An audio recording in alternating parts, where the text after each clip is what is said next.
All right, humans, it is time for our segment that looks at the deeds and the misdeeds of those most dastardly individuals who are responsible for stealing candy from babies, pushing old ladies down the stairs, and poisoning puppies and orphans. It's time for history's greatest monsters.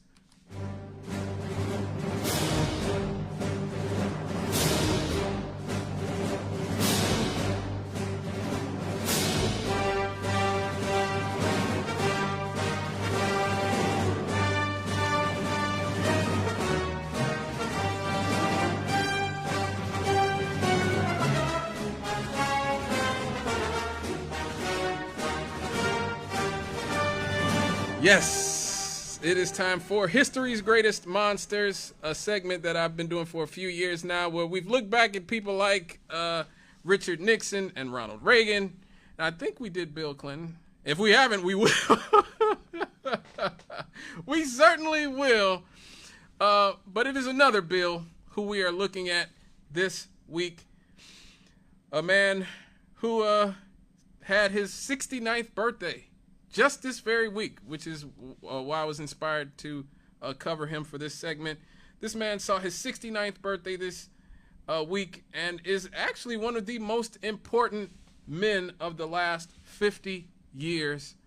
Definitely one of the most important individuals on the planet currently and over many decades now.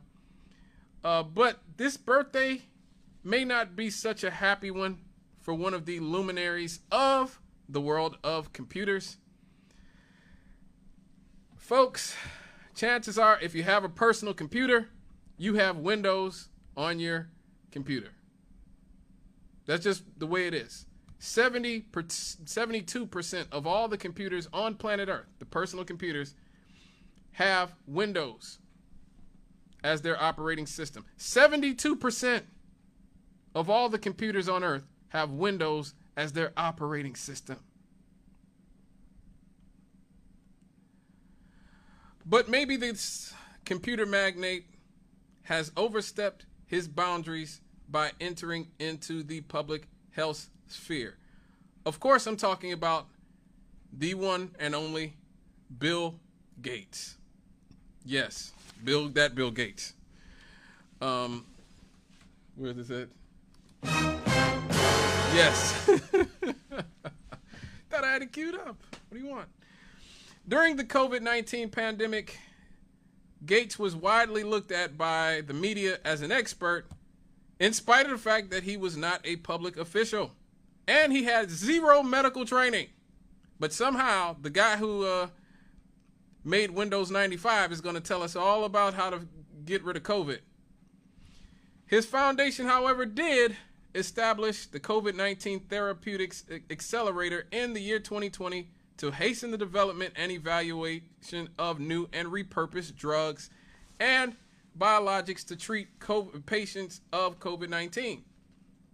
And during the pandemic, he was criticized for suggesting that pharmaceutical companies should hold on to patents for these COVID-19 vaccines. So this was something he was very much financially invested in. He wasn't just doing this out of the kindness of his heart. This was something he was very much invested in. But this lucrative endeavor for Bill Gates may now finally be costing him big, because he is going to stand trial. At least he's been ordered to stand trial in the Netherlands in a COVID vaccine injury lawsuit. A Netherlands court last week ruled that Bill Gates can stand trial in the Netherlands in a case involving 7 people who were injured by the COVID-19 vaccines. Now, look, folks, going back to 2020, that's when I started this particular show, Issues and Answers Friday. I am the father of it. We started on Valentine's Day 2020. Me, Levita Sparks Wade, Johnny Rucker, Kathy Kelly. I'm the last man standing. One thing I remember about the COVID era is that when the vaccines came out, a lot of people were very, shy and timid about getting the vaccine. And I said, look, I ain't going to take it for the first few years. I'll let everybody else take it first.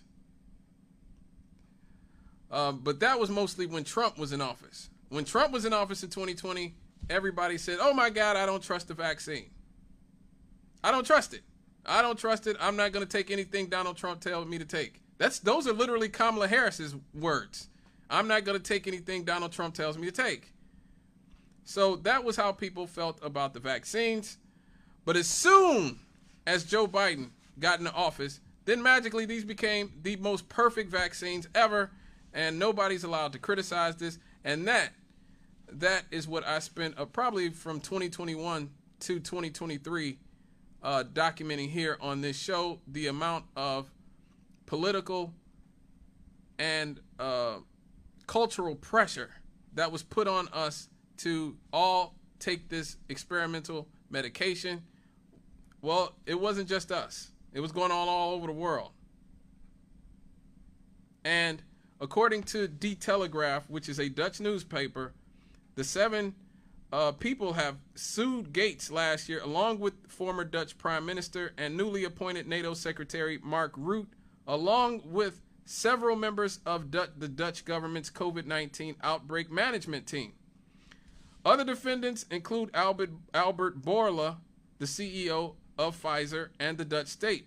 Now, I played the clips here of Albert Bourla at his shareholders meeting, talking about how much money they were going to make juicing the American public of their last dollar to get these vaccines. So again, when I started seeing stuff like that and hearing stuff like that, I immediately, my antenna is always up when it comes to the corporate industrial complex, when it comes to big pharma, when it comes to these entities that, again, control our media, that control our politicians.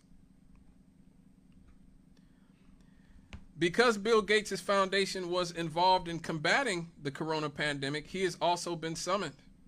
Now, according to Dutch independent news outlet Zebra Inspirate, the plaintiffs are alleging that Gates, through his representatives, deliberately misled them about the safety of the COVID-19 shots, despite knowing that these injections were not safe and effective.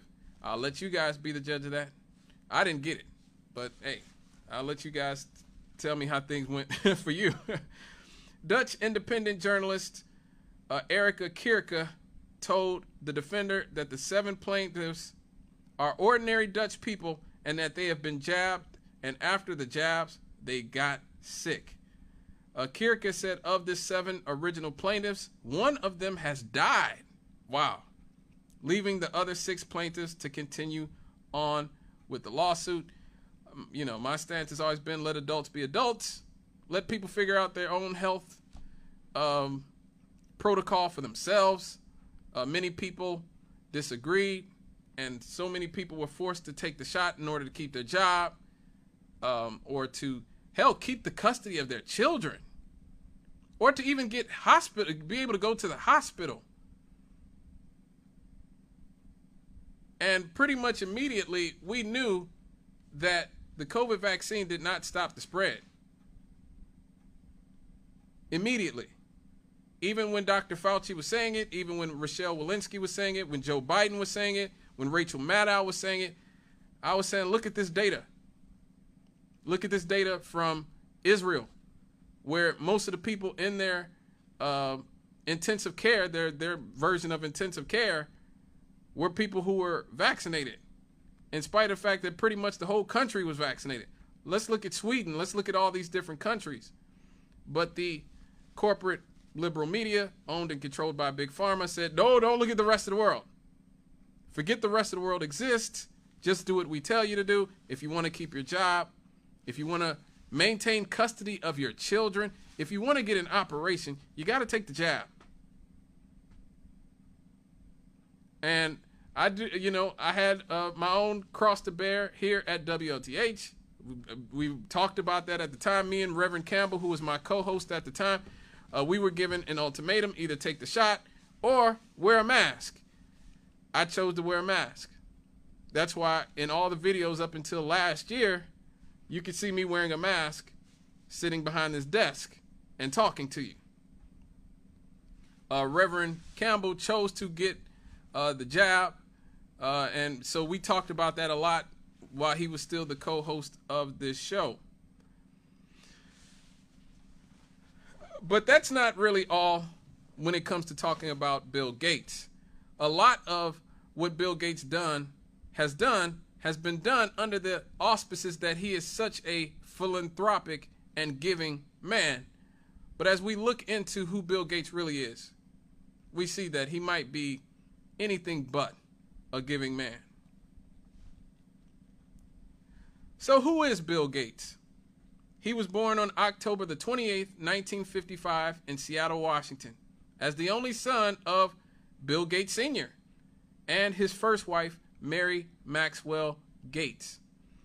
Now, his father was a very prominent lawyer, and his mother served on the board directors of First Interstate Bank System and the United Way of America. His maternal grandfather, his mother's father, J.W. Maxwell, was a national bank president.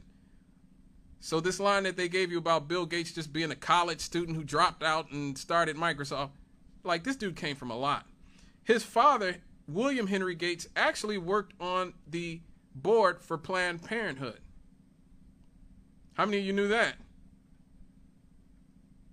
If you need a refresher course, Planned Parenthood was founded in America by racist eugenicist Margaret Sanger. A lot of, liberals don't like talking about that. Who once said, N-words are like weeds. And she didn't say N-words. She actually said niggas. Okay. She actually said it. N-words are like weeds and need to be exterminated. The best way to get rid of N-words is to kill it before it is born. That's poetry right there from Miss Margaret Sanger. She started the Negro Project, which was conceptualized by birth control activists and implemented by the Birth Control Federation of America as a way to limit the black population here in this country. Margaret Sanger also, at a Klan rally, she used to speak to at Klan rallies, she said, we do not want the world to go out, we don't want the word to go out that we want to exterminate the black population. This is, or side note, this is a woman that Hillary Clinton said that she admires enormously. So that's who you all got mad at I didn't vote for in 2016. So the Negro Project from Planned Parenthood, and because of abortion, over 30 million black babies have been aborted since Roe v. Wade in 1973. Black people are responsible for almost 40% of the abortions in America, in spite of only being 13% of the population. So that's where his father was on the board for them, and his mother actually worked on the corporate board for IBM as well. That's who Bill Gates partnered with to create Microsoft, and at least bring Microsoft into prominence. For context, the Nazis at the Nuremberg trial said that their eugenics program was being run by IBM. So this is who Bill Gates' parents are. During his childhood, his family regularly attended a church of the Congregational Christian Churches, a Protestant Reformed denomination. At age 13, he enrolled in the private Lakeside Prep School in Washington, where he wrote his first software program when he was in the 8th grade. The Mothers Club at his school used proceeds from the Lakeside School's rummage sale to buy a teletype Model 33 ASR terminal and a block of computer time on a General Electric computer for the students. He wrote his very first computer program on this machine. It was an implementation of the tic-tac-toe game that allowed users to play against the computer. Also at Lakeside Prep, he would meet Paul Allen, who co-founded Microsoft, Rick Weiland, who was the second employee at Microsoft, and their very first business partner, Kent Evans. These 4 students got together and formed the Lakeside Programmers Club to make some loot. Don't blame them there. But unfortunately, one of them, Kent Evans, ended up dying in a mountain climbing accident when they were 17, an event that Gates described as one of the saddest days of his life. And I'm sure it was. I mean, it's very tragic. At 17, he formed another venture with Allen called OUTTA to make traffic counters based on an Intel 8008 processor. He also served as a congressional page in the House of Representatives. He was a National Merit Scholar and scored 1590 out of 1600 on the SAT test and enrolled at Harvard College in the autumn of 1973, but ended up leaving Harvard after only 2 years at the school. But it was not a complete waste of time, as he would eventually meet Steve Ballmer, who became the CEO, succeeded him as the CEO of Microsoft at Harvard up until 2014. And together, Bill Gates and Paul Allen, after this, they formed Microsoft on April 4th, 1975 in Albuquerque, New Mexico. The very first employee that they hired was their old friend from high school, Rick Weiland. So the first 5 years they toiled in obscurity until Gates' mom, who was on the board of IBM, mentioned that her son started a software company to John Opel, who was IBM's then CEO. Microsoft made a deal with IBM for PC-DOS for a one-time fee of $50,000. Now, this was only a very small fee, obviously, but the prestige of being involved with such a major company like IBM did wonders for Microsoft.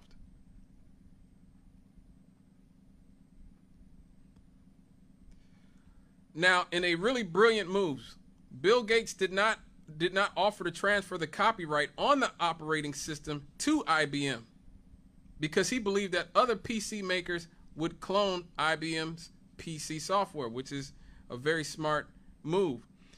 This allowed them to launch their very first retail version of Microsoft Windows in 1985. And this was their way of competing with Apple Macintosh, which had captured a lot of the consumers, because to this day, most people tend to say that Apple is better to use than Windows. I don't know. I've only used Windows.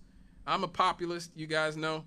I'm not a big fan of the snobbery of Apple and its users. So no, I don't really use Apple. I'm more of a Windows guy, but I've always heard good things about Apple. Now, in the very early years of Microsoft, Gates was a very active software developer, but mostly he was the manager and the executive of the company. But it is around this time when we started to see who Bill Gates really was deep down inside. When his business partner was undergoing, Paul Allen, one of the richest men in the world, was undergoing treatment for cancer, Gates, according to Allen, conspired to reduce his share in Microsoft by issuing himself stock options. In his autobiography, Allen would later recall that Gates was scheming to rip me off while he had cancer. It was mercenary opportunism, simple and plain. Now, for his part, Bill Gates says he remembers the situation very differently. I'm sure he does. Gates has also been accused of bullying a lot of Microsoft's employees. Their senior managers and program managers and managers described him as being verbally combative and berating them for perceived holes in business strategies or proposals. They said he would regularly say comments to them like, "That's the stupidest thing I've ever heard, and why don't you just give up your options and join the Peace Corps?" Employees who got sick were treated ruthlessly, as demonstrated by his sacking of one employee with cancer. Again, Bill Gates doesn't have any sympathy for people with cancer. And another who suffered a heart attack. During the late 90s, he ended up being very much criticized for his cutthroat business tactics, which were considered anti-competitive. He absolutely destroyed Netscape, Alta Vista, Magellan, and every other competitor that Microsoft had. What they did was they would grab web protocols and completely box out any company that would be able to compete with them. That's why, to this day, Windows is on 72% of the operating systems in the world, in all computers, because Bill Gates essentially boxed everybody out. They tied the license of the machine, they tied the license to the device instead of the buyer. So that means that Windows is actually part of every computer you buy. It's a part of this. All these I'm looking at right now. Here. I got 1, 2, 3, 4, 5 Windows computers. At least 5 computers running Windows surrounding me as we speak if you're watching on the internet. But in 1998, he tangled with the wrong mistress. Oh yeah, boy. The US government. and they don't take no crap from anybody. A judge ruled that Microsoft violated the Sherman Antitrust Act, which was established to outlaw monopolies and cartels, and their position in the marketplace constituted a monopoly that threatened not only the competition but also innovation in the industry. That judge called for Microsoft to divide, to split up. Microsoft appealed, and the appeals court overturned the decision. So what they did was, instead of breaking up the company, the Justice Department decided to settle with the company, and Microsoft agreed to share interfaces with other companies. Now, this is where we sort of transition into the next phase of Bill Gates' life, where he starts to worry about his perception. And so in 2006, he decides he's going to transition out of his role at Microsoft and become a philanthropist. Oh yes, that's where we get Bill Gates, the philanthropist. He dropped $100 million to start the Gates Foundation, immediately shaking up the nonprofit world.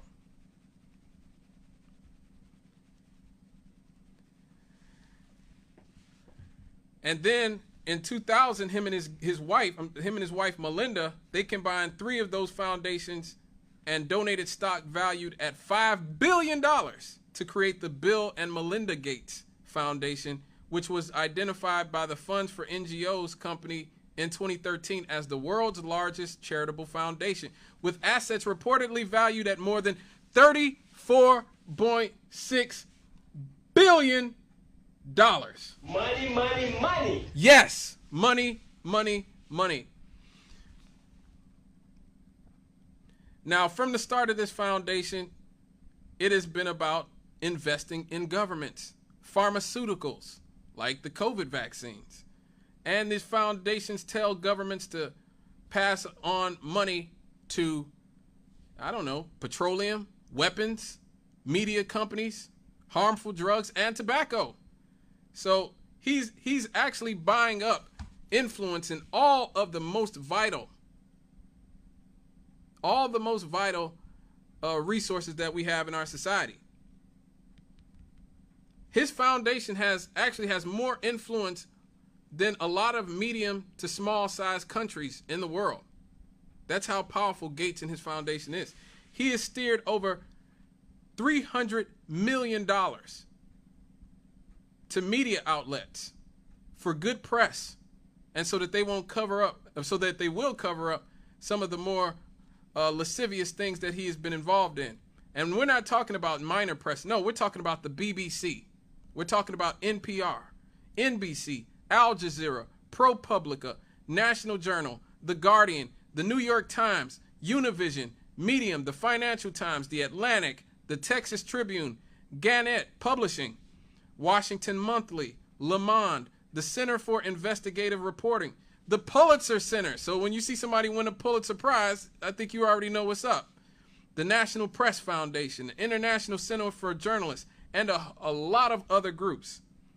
And to conceal this influence, he has also funneled ungodly amounts of money to sub-grants for contracts to other press outlets. And so what is some of the stuff that Bill Gates doesn't want you knowing? Well, how about some of his proposals that he has proposed to fix all of our problems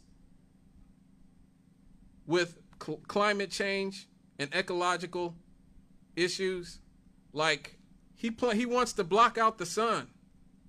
Like that literally was a Simpsons episode where the rich man in town, Montgomery Burns, planned to block out the sun. Well, Bill Gates he wants to do the same thing. He wants to block out the sun as a way to combat global warming. Now, have you seen that covered in the media? I seriously doubt it. He also wants to cut down 70 million trees and bury them. In 2010, he bought 500,000 shares of Monsanto. Now that's stock worth $23 billion. He says that his goal is to feed the world. Well, Monsanto's Roundup, which is something back when I did landscaping, I used to be a professional landscaper when I was younger, in my early 20s. I used to use Roundup like it was going out of style. I didn't even know how dangerous it was. Now I know that it contains glyphosate, which is banned in the European Union. Why, you ask? Well, glyphosate, which is found in much of our food, much of the food we eat, especially wheat and grains, it destroys your healthy gut bacteria. And it can cause breast cancer. It destroys nerve cells, and it damages your kidney and livers. It causes miscarriages, as it destroys the placenta in pregnant and fertile women. It causes chronic inflammation, leaky gut syndrome. It has endocrine disrupting effects. It kills cells. It's neurotoxic to brain cells. It causes reproductive problems. It modifies your sex hormone balance. And it causes birth defects in children. And since 1974, this country has used over 1.8 million tons of glyphosate, with over 9.4 million tons having been sprayed on crops all over the world. The World Health Organization has finally declared that glyphosate is probably carcinogenic to humans. Well, thanks for that. In their International Agency for Research on Cancer in 2015. So that's what Bill Gates is also invested in. He funds geoengineering projects where substances are released into the atmosphere to reduce the penetration of the sun's rays to Earth. Yeah.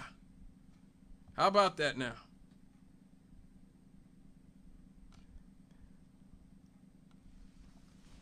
But that's not all.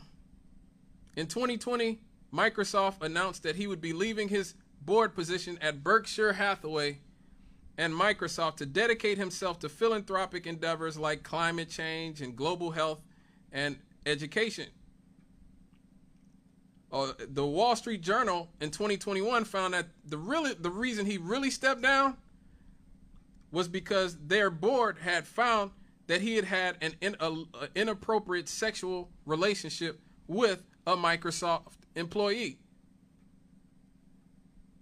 And Microsoft employees said that there had been whispers for years about Gates' inappropriate extramarital relationships. They said that they would be looking for him all over the office and he'd just be gone. And he'd be with these other women. And that it was an open secret at Microsoft. Others told Vanity Fair that allegations against Gates were largely suppressed by his liberal use of non-disclosure agreements that kept way more of the damaging details under wraps. Oh, but that's not it, folks. That's not it. I know I got to get out of here very soon, but that's definitely not it. Recently, in recent years, his relationship with Jeffrey Epstein has come to light. Jeffrey Epstein was the billionaire pedophile who was running a sex trafficking organization for some of the richest, most powerful people in the country. In 2019, New York Times reported that his relationship with Jeffrey Epstein actually started in 2011 after Jeffrey Epstein had been convicted for procuring a child for prostitution, and continued for years, including a visit to Epstein's house with his wife in the fall of 2013, despite Melinda saying that she felt very uncomfortable going to Jeffrey Epstein's house. He just had to be around Epstein, though. Now, in 2011, Bill Gates said about Jeffrey Epstein, his lifestyle is very different and kind of intriguing, although it would not work for me. Okay. After this, the Wall Street Journal reports that Melinda started meeting with divorce attorneys in 2019, citing interviews and suggesting that Gates' ties to Jeffrey Epstein were amongst her concern. I bet it was. If your husband's hanging out with Jeffrey Epstein, sister, you already lost him. I'm sorry. All you got to do is cut bait. You need to cut bait once your man hanging out with Jeffrey Epstein.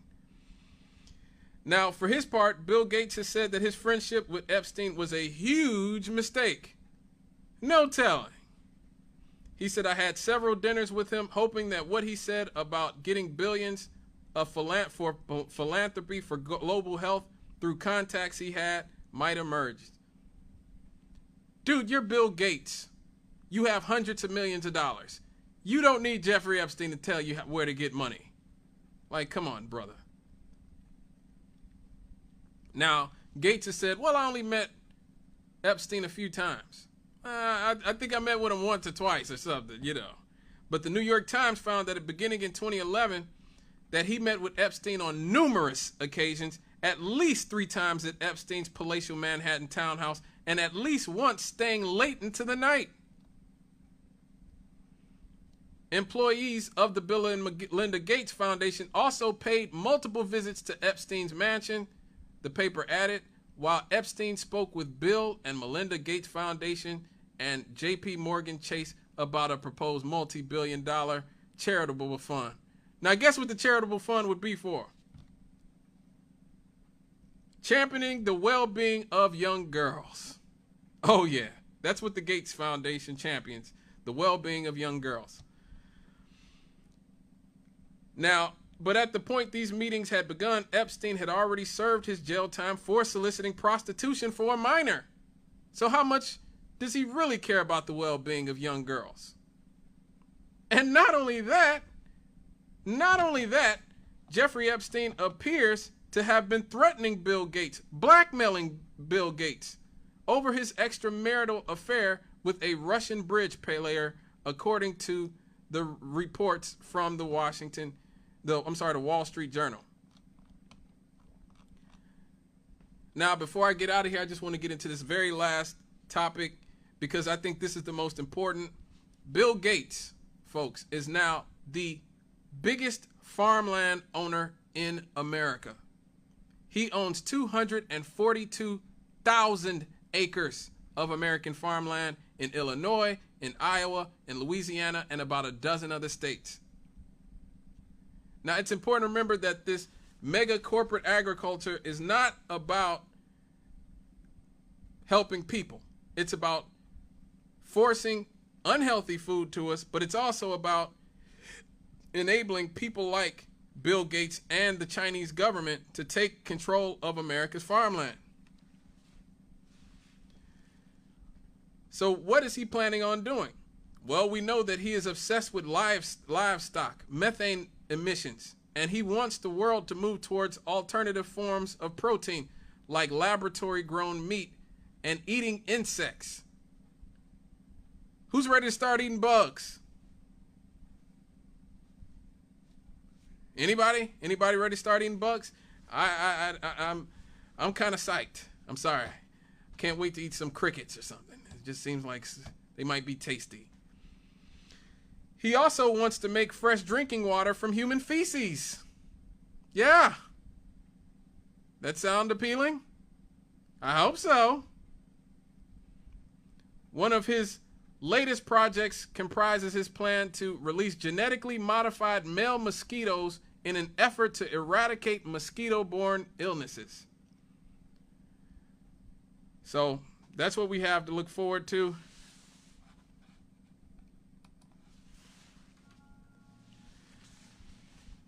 Also, as I talked about early in the show, he just donated $50 million to Future Forward USA Action to support Kamala Harris in the 2024 presidential campaign. Trump has Elon Musk. Kamala has Bill Gates. I say pox on all their houses. All of them. What say you? Let me know in the comment section here on Facebook, because I got to get ready to get out of here, folks. Yes. I didn't talk, and it's already 8:35, so let's do what it do.